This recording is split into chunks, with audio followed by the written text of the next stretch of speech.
Guys, if you're new to the channel, this is my 1966 D200. It's a 2500 two-wheel drive truck.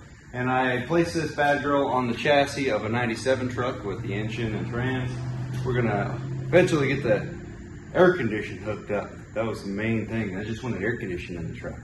But I did on camera the restoration looks really well. In person, you can definitely see the character that the Dodge truck had, especially since I went with a black sapphire paint job. Well, we took it to a car show last weekend. Honestly, it had really, really good attention grabbing skills. I'll say that much. Settle down. As far as people not seeing these that often, Mopars are arguably the least, and like they're hardly ever at car shows. Cars and Coffee, Mopars. I mean, unless it's like a Duster, the Charger Challenger crowd, the Sweptlines, they're hardly ever there. Hardly ever there. But we got, I think for one, we got a boost leak. So we're not getting good air pushed into the engine. That making our EGTs climb, and that also in turn makes the engine temperature run a little bit higher. So we went ahead and we got a new thermostat, fan belt squeaking. We're gonna swap those two out. We're gonna see if we can find this boost leak. I think I got a pretty good idea. Let's go ahead and dive into it real quick.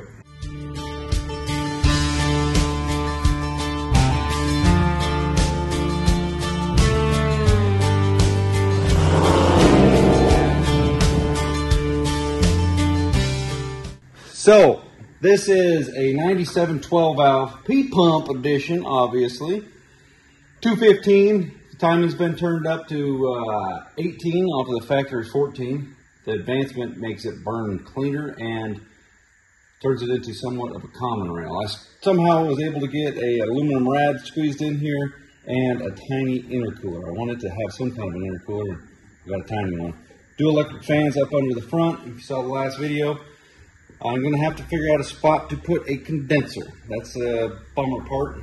The Sweptlines, they just don't have a lot of real estate, and I unfortunately should have had a little bit more room by putting the cab slightly farther forward, but it is what it is. We are pretty far invested in this. But it does have an AFE, Advanced Flow Engineering, Advanced Flow Engineering, AFE, turbo on it. It did have a big old intercooler. But I think my little boost line right here is, well, she's loose. You know, I would suspect that is a culprit right there. So we're going to put some hose clamps on there, not those little chintzy fuel line clamps. But I sealed everything up, and then there was some stuff leaking. Figured that out. I got on my fan belt. So I don't rightfully know if I can actually get in there and just swap that out the way it is. Because it's tight. I do think back in the day when I started tearing this truck down, my plans for it were slightly less than what this is. I just kind of wanted not a rat rod, but a decent truck to drive around in. I think I got the decent truck to drive around in, but it looks a little bit different than I initially planned. But I was on a budget, still am, always on a budget. If you're not actively trying to stay on budget, whew, gets out of line quick. But thermostat and a belt. What's the number on this thing? 08081. We're down there at 2558. I'm going to go up top and look, because I think I might have actually bought one of these and a thermostat back in the day and just never did it because I was like, well, that belt is working. We're fine. So I keep a number of items for second gens. This is all second gen. Just let's see here. They actually do have a second gen. It's not a green belt there. That one's for letter rig, but this is it is actually a belt. That's probably bought for this truck. What fell? Oh well, we're putting the green weenie on it. We're good to go. They say the green ones are the better ones. Going green. Now you can't argue. Just started some antifreeze. Looks great. Tastes great. Not at all. It's dang 12 valves. You gotta pop loose the alternator bracket so you can take apart. Stop siphoning. Nope, we want some more. So you can get the thermostat housing out.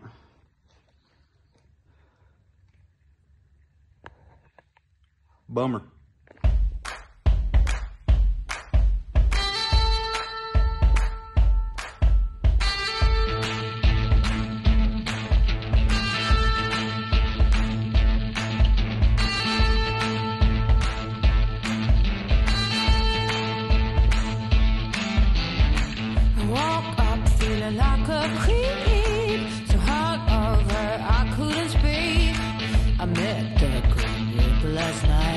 Shook my hand in the end and said, you ain't got nothing. What you gonna do? Well, online order strikes again. Ordered this thing well in advance, but she's the wrong unit. Normally I would just say, well, I'll wait. But I got the truck ripped apart here. I got other stuff I got to do today, so fortunately we got to run to town. Get that dang thing. Might try to pick up some hose while I'm there. Some tough stuff. Because I feel like it's going to get a little hot right there. Oh, we got a new O'Reilly. It's slightly closer to the house. So I went up there. Didn't have one in stock. I went to Napa. They had one in stock, but they gave me the wrong gasket. Good thing I had the gasket collection up there. So, got that back in there. Somehow able to get this belt in there. Got the old one out. That was a miracle. And now we just got to get it onto the bottom. Don't know. Should be fine, but it's not a lot of room. Perfect.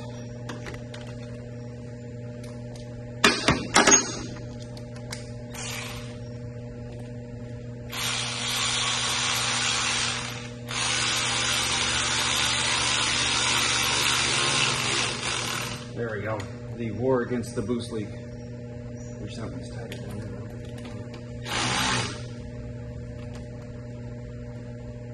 Yeah, no, she's not gonna. She ain't leaking like she did before, if any at all. We don't want any leaks, but you never know. Kind of iffy kind of crap like that, two different sizes. Okay. Next thing on the agenda. You guys remember when I did that fuel filter swap on this thing? I had the canister sitting right there. It actually tipped over and fell down into my electrical jar. I almost made one today. That was upsetting, I'll tell you that much. But we need to get the vacuum lines set up on this thing. I know I got the air conditioner set up, so it don't matter. It's just on defrost the whole time. But I'd like to have four-wheel drive because this thing apparently does not have a limited slip, or it ain't limiting the slip. I got to do some math. Anyway, we need to have vacuum line coming from the vacuum pump. Needs to go to the cruise control. We'll test that today, see if that actually works. Hopefully it does. Needs to go to the cruise control. Needs to go up to the cabin, and then we need to have one that goes down to transfer case. The transfer case one goes to a divider, and that thus goes down to the front differential, which engages the four-wheel drive hoopty. So looks like we're going to have just enough stuff here to do something useful with our day. This guy on there. The one that goes to the cabin's right here. Somewhere down there, right there, is the other vacuum line for cruise control. Okay, we need to go out and grab that other piece. You guys remember this chassis? This is the original chassis that I bought the crew cab on. It's got an awesome 12-valve still under it. On it, top of it.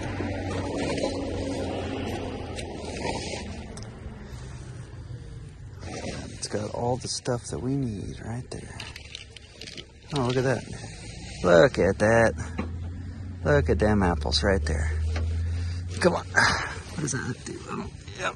All right. Hey, that's taken care of. That's taken care of. Alternators hooked back up.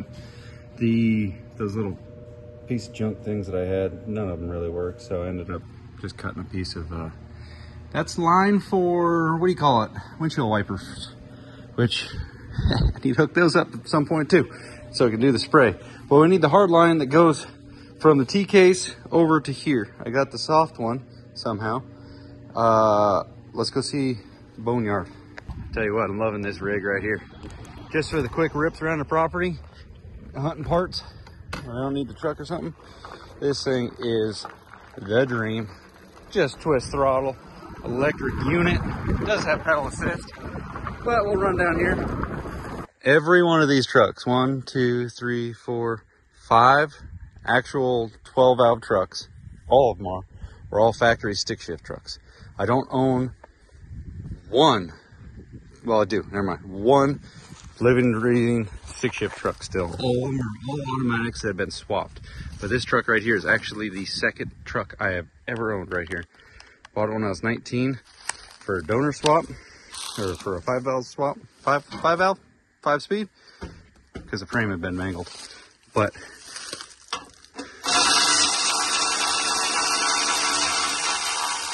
we're still managing to get parts off of it. This is the first.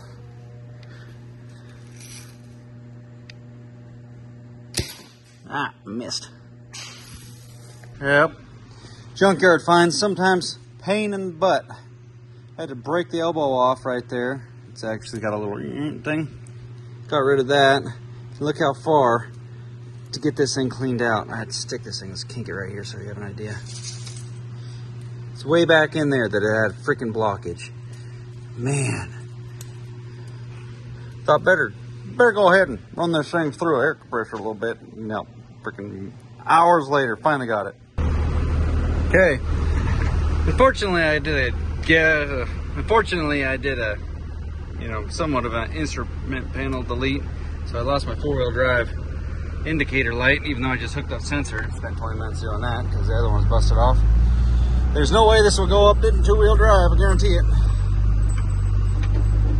Look at that. No problem. Got my blower vents blowing out right here. I had a clogged vacuum line for that as well. Just one thing after another. I think it's actually pinched. So let's go ahead and kick that out of 4. Let's see if she disengages. I have to redo my port dash. That side had good glue, this side it didn't, and it's just all coming off. Oh yeah, we're good to go. That's awesome. Okay, let's go take it for a drive and see if my automatic fans kick on. Yeah, you might be able to see a thermostat. It opened at 180. Now we're at 190.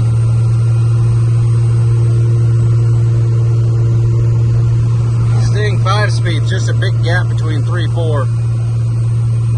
Oh yeah, thermostat just opened. Nice. She's staying about 180. That's neat. I'll hop out and check to see if those fans kicked on. I know it's hot because my Mountain Dew is literally already freaking cooked.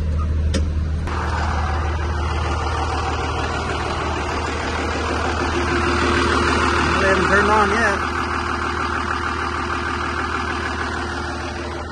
I don't know when they turn on. That's all engine. Thermostat. Might take her up for a little bit more of a cruise and see if I can get it to go. Well, if you look real close right over there, there was a gopher running across the road earlier. Might have got it with the 98 when I came to town to get some parts for this. But I'll be honest with you, we got a little bit more power now. Now they're not boost leaking out the, boost reference line. And the highest I saw it get was 190. So we're doing pretty good. Definitely enjoying it a lot more when I look at that temperature gauge and it's not freaking getting hardcore.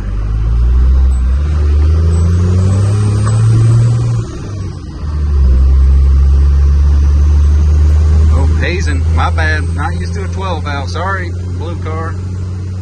I totally forgot. Cruise control works. My 1966 Dodge Crew Cab.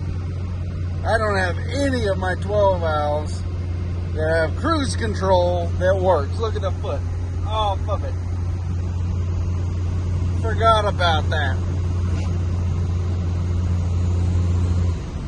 Oh yeah, look at that bad boy. That is awesome. It never ends. Okay, got the electric fans on here. The wiring harness came as a package. It was all together. Well, it was all wrong. So I had to cut it all up. That's new stuff. That'll be my new trigger wire. And the wire for the grounds for the fan used to tie into that. So that looked like it. That's not it. That's not how it goes. It was exactly opposite. So those will go back to its permanent ground. And my new trigger wire will be over here. Power will be coming from the white, like it should have been. White was my old trigger, not how it's supposed to be. And the power from these guys to the whites will be key on. And then these guys over here, these will be permanent battery, always on. So I'm hoping I can get some power out of that box that's key on. We'll find out. Don't know, but we'll find out. It's got some parish. Well, it made it. It got a little warm. I don't think I got any boost pressure. Got a boost leak somewhere. And I'm being a little warm. It's way warmer than I would ever like to see. Alright, if you can hear me over the old dinosaur here. This thing's been frustrating me because it got no power and it keeps getting hot. Look here. Get a little bit in my set though. Do this real quick so I can tear it apart. Watch right there. Oh.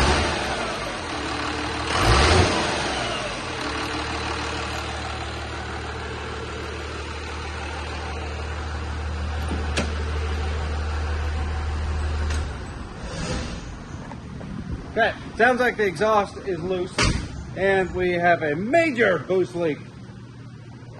I don't think I actually took that part off the intake. I don't know what you call that piece. It's like the valley cover on a freaking V8 intake plenum. Sure. So we're gonna snatch that off, but unfortunately it's 12 banger. We have to take off injection lines. But we have a gasket blown the mother truck out. There's why we're getting hot. We ain't getting no boost. And we're just overheating. It sounds like we got an exhaust leak back here. Something rattling. Oh. Yep. How bad is it? No gasket. Major boost leak. We got dangerously close to hurting this poor engine for no reason. Dang it. I don't know why I didn't swap that when the engine was just a freaking engine and chassis. I had a hunch from day one that that was a problem because I'll have to clean that up a little bit too. For some reason I had thought I had to put a new one of those in there because I had a kit up there and I just went through the kit and it was missing. But put that in the last 12 valve project I had was that gasket. So if your Cummins is backfiring a little bit, it's like it, honestly it sounds exactly like backfire. Sounds terrible. I thought it was fuel related, but I always had a hunch that I had a boost leak somewhere, and I was like, man, I checked everything. I thought I put a new gasket in there, should be fine. No, I missed the gasket, and shoot, that got sketchy real bad. So for 12 bucks, bad gasket, I can, 12 bucks to replace it. So I'm gonna run up to O'Reilly right now and snag that up. Man, if you would have been if I wasn't test driving this thing around town and I was headed up in the mountains towing something or just driving, the truck never felt quite like it was on point. And come to think of it, it didn't feel like it was when I test drove the donor truck. It just, for having an aftermarket turbo, it didn't feel like it had any oomph.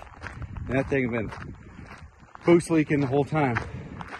One good thing about a boost leak versus a intake leak that's a vacuum, I mean at idle, not really, but it's gonna be pushing air out rather than sucking it in. So an open atmosphere like that, it's not a good idea. Yeah, Common Rail's a little bit different on its boost to RPM ratios, but I am at 1500 RPM. It's generating like 5 PSI. We just lay into it just a little bit. I'm bogging it down 1300 now, but just at a freaking crawl, it's almost at 10 PSI. Just kind of barely even trickling it. Then you get a little bit more RPM behind it, and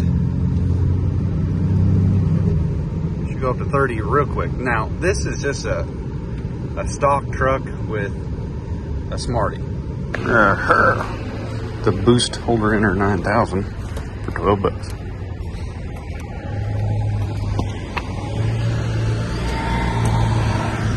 Okay. You guys are here to confirm. No junk. Vacuumed it out. What is that? Yeah, we're good. Okay, right gasket.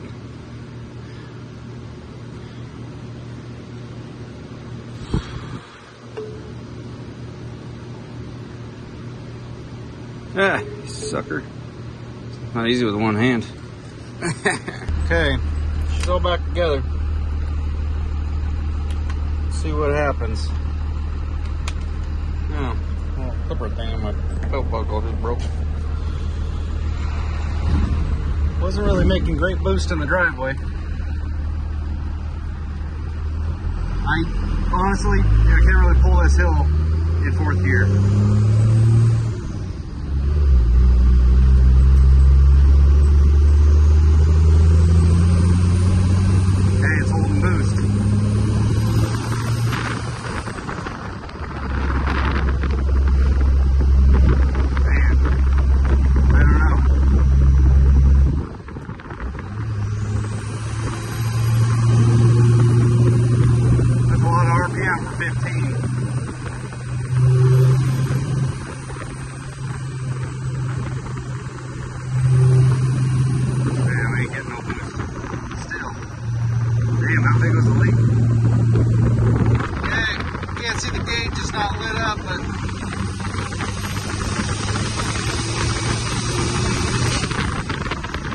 Got 30 out of it and it held it. I'm going to spit a lot of information at you guys right now, and most of it just going to be like, who cares? But I'm just going to go you down the rabbit hole of what I got messing around with. So thermostat after thermostat, I'm not getting what the results I want.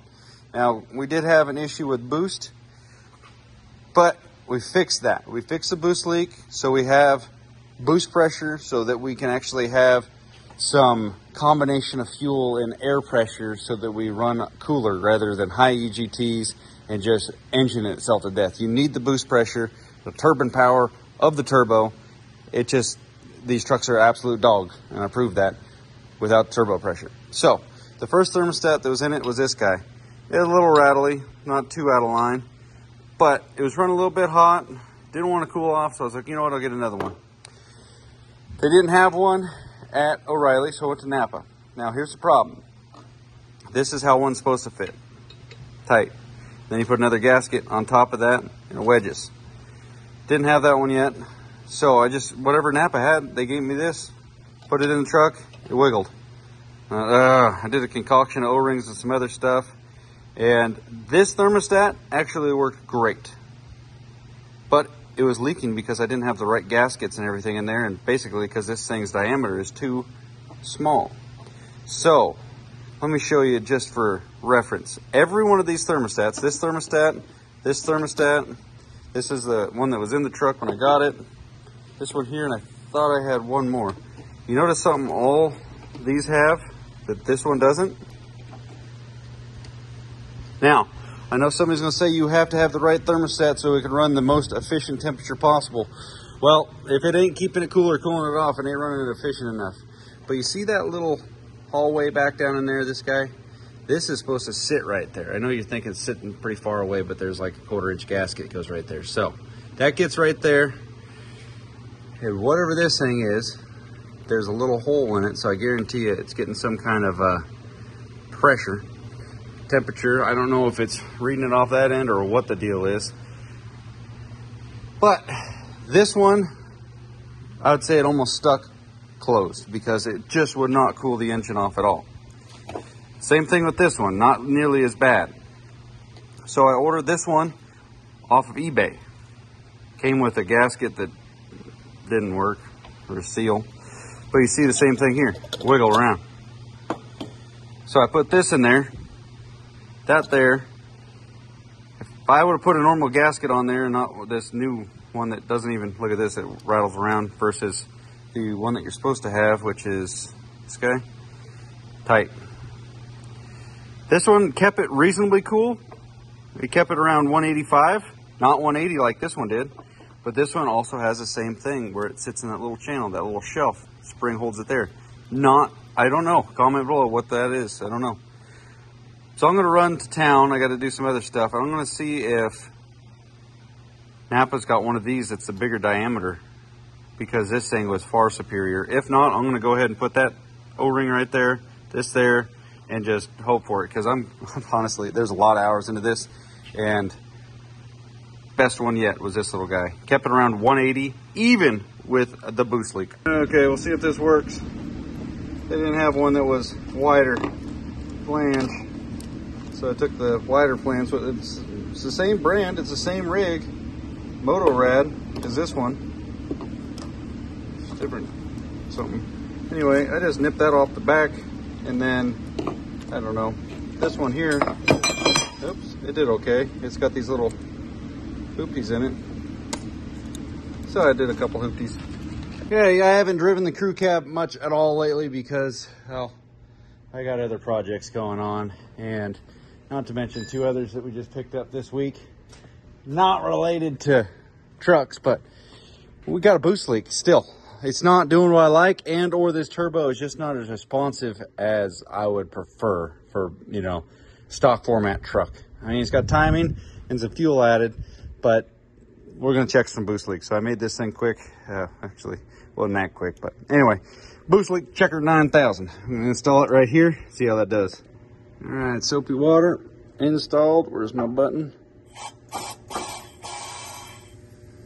I saw bubbles popping on this a second ago.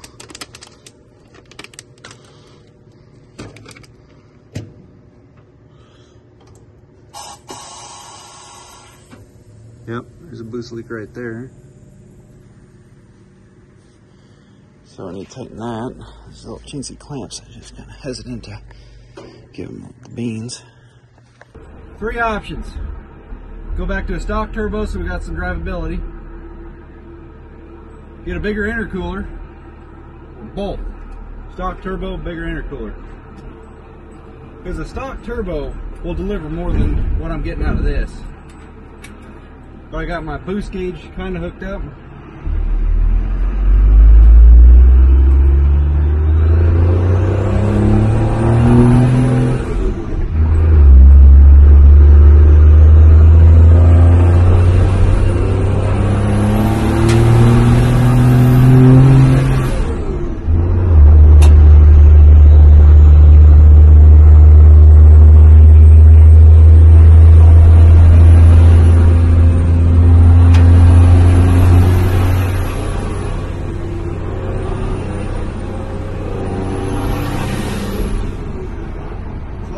To get 20 psi.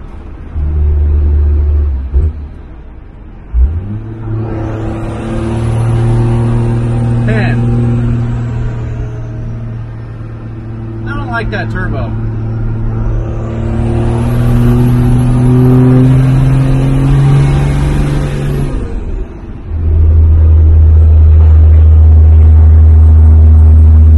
Unless being a 12 valve, I don't have a boost reference line hitting to the heat pump.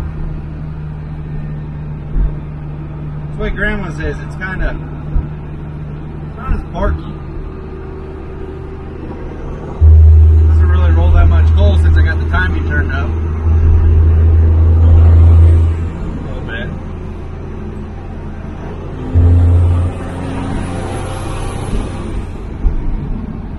That's 2,000 RPM. I'm not getting what I...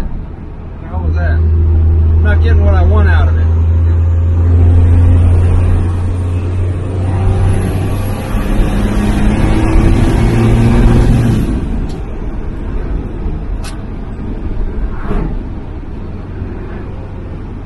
PSI, but that's like at a full friggin' throw at it. The turbo's boosted less than half, I'd say.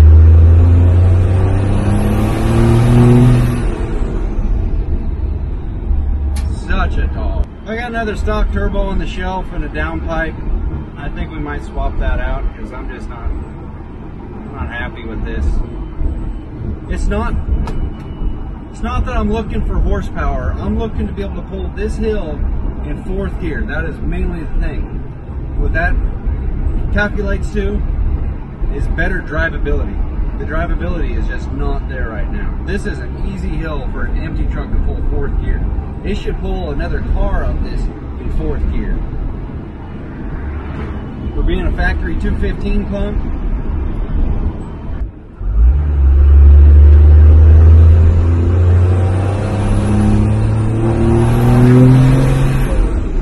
wastegating at 22 on a regular dig. If you didn't know, if you threw RPM and momentum at the gate, you can get it to stretch past it just because it's got so much thrown at it. It'll have my phone.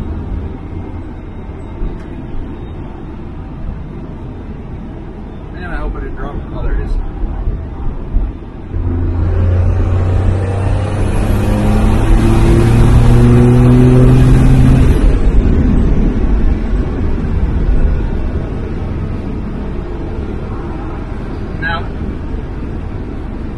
L25, so I think we got the boost leak secured.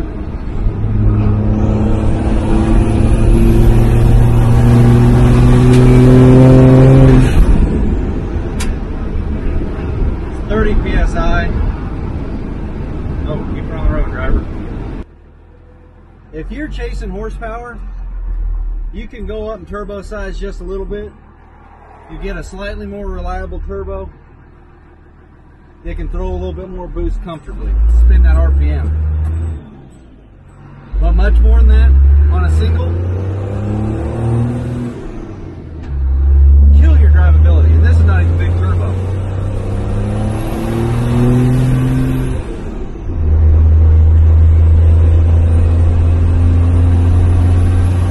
That right there is just like a disaster feeling in your chest. So just waiting for that turbo to come around.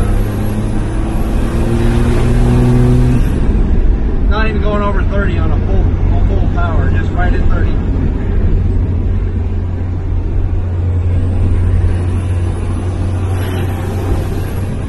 Bet you this old girl's loud outside if you can even hear me in here.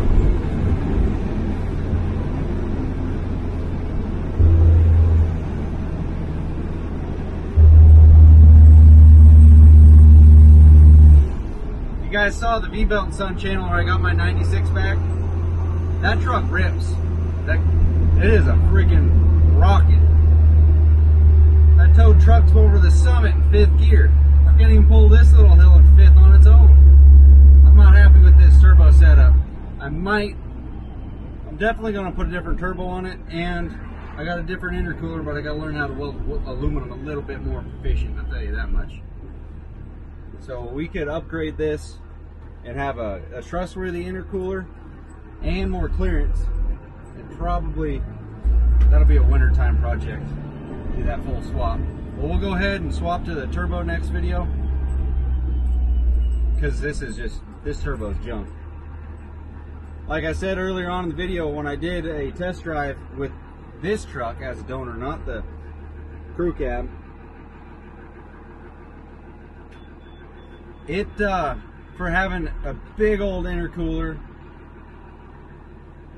new turbo, granted it did have those boost leaks, but man, it didn't feel too much worse than what this feels like. It didn't rip. Like, you would throw the RPM, get the turbo to do something, the way it sits right now, that turbo's coming off.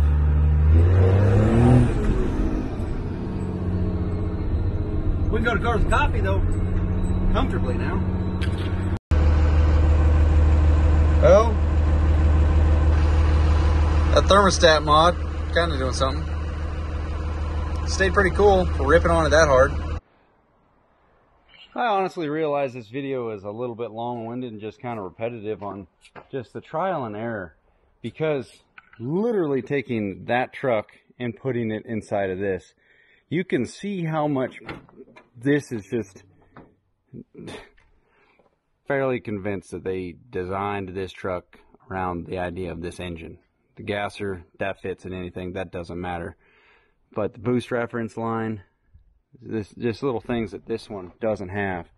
And realistically, I do have a small intake on it, but it's not going to affect me that much. Or is it?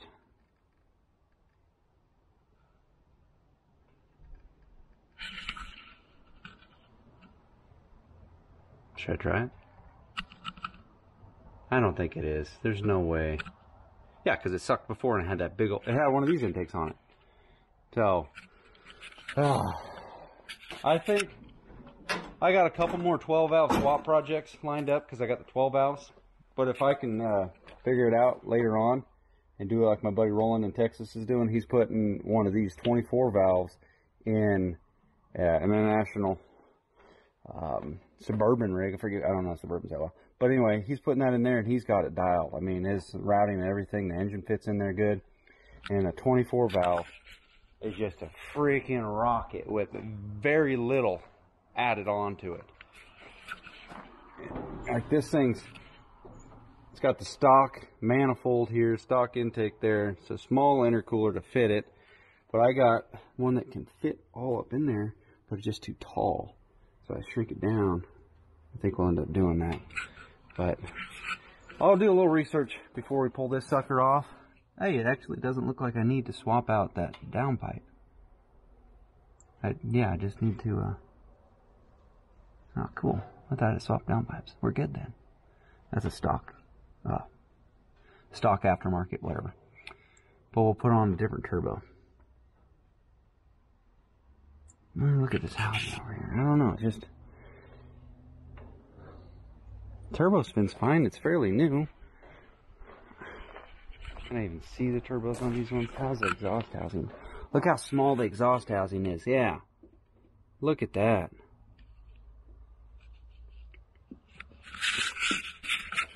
So basically, the windmill that it takes to get to spin the bigger one is going to take more effort. Look how much bigger this is. Yeah, that's going to flow better for getting stuff out. But, you know, I don't know the science behind it. I'm just spitballing some stuff with you guys. Just to get some drivability, because my buddy Justin's got that crew cab Ford bump side, and he's got an aftermarket turbo on it, and it's building all kinds of boost, but his EGTs are battling. He's just like, man, the drivability of, where's my glasses? The drivability of the truck is just absolutely suffered. And he's the kind of guy that take that truck anywhere. Use it for the main tow rig, even though he's got a lariat, you know. So I'm gonna head back down the shop, close her up for Sunday evening. I just wanted to mess around with that since I knew where some of those parts were to make that intake boost checker, and show you guys this week's score real quick. Growing complications, I would say, with this channel and stuff with the other one, but last month I was able to pick up my first truck I ever owned. It's my 96 12 valve. Freaking awesome. And shortly after that, father-in-law, he was able to buy his mom's old car back. She passed away a number of years ago, and it got traded hands a little bit, but he somehow ended up with it back. And then last night, my buddy Bryce texted me, and he said, hey dude, I got a hold of the guy that has my old Dart, and they made a deal so that he could buy it back. So this is what this channel, I would like it to lean on a little bit more, some of these classics, because this is just cool. The fact that Bryce got his first car back, his high school rig, and then father-in-law Pat got the Ranchero back. I forget the year of the Ranchero, I don't really know those that well. 70 Dart. This thing was pretty well trashed. But anyway, we got that, and we are up to speed right now on the crew cab videos. So next in line for you guys, get to see the small Cummins. Thank you guys so much for watching. Comment below what you think if you have any input on that turbo sizing, because I'm gonna do a little research on that turbo before we snatch it off there, because might as well, it's already on there. That would make a lot of life easier if you don't have to pull turbos and swap them. This bad girl, I'm waiting on the intercooler to show up. These Fords are so much better designed for putting a Cummins in. It's silly. Firewall's got a tunnel in it. Core support's got a bunch of room behind the headlights, so you can put an intercooler right here. The rad, arguably tight for the way I had to fit it in this truck, but look how I had to do the exhaust. So I'm waiting on the intercooler on this, but I got a mountain of footage. I'd say right now I got near 100 hours put into this truck. We're getting there. See you guys. Thanks for watching. If you made it this far, man, say your preference between Ford or Dodge. It's complicated. We'll see you guys. Like, comment, subscribe.